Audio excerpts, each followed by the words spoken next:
when it was first suggested to me, I just said, you're crazy, you know, I can't play Lincoln. That's like playing God to me. And they finally persuaded me to do a film test. I wasn't under contract at the time to Zanuck, and I could pick and choose. I agreed to do the film test, and I remember I was in the makeup chair for 3 hours to put the nose down on the wart and fix my hair and everything.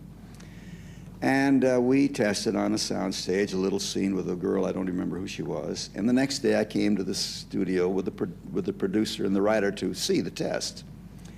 And a little projection room, I remember on the screen, suddenly comes this figure, and I thought, my God, it does look like Lincoln. And then my voice came out, and I absolutely dissolved, and it just destroyed me. I said, no way, I couldn't do it. About 3 months later, they assigned the picture to John Ford. He'd been away. And he sent for me. He'd evidently seen the test. And I had known his work, and I was a fan of his films, but I'd never met him. He was a legend even then, and quite a legend. And I'll never forget going to his office when he sent for me, and it was like the white hat sailor going into the admiral, because that's the way I felt, hat in hand practically.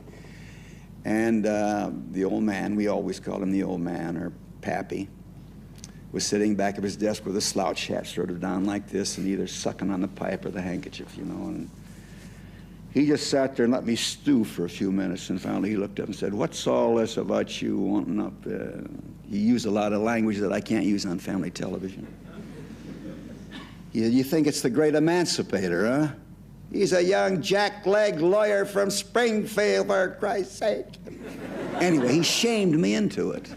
And it's perfectly true that I was thinking about the great emancipator. Yeah. And this was the young man in his first law case. And I agreed to do it, and we were in production within a couple of weeks, it seems to me.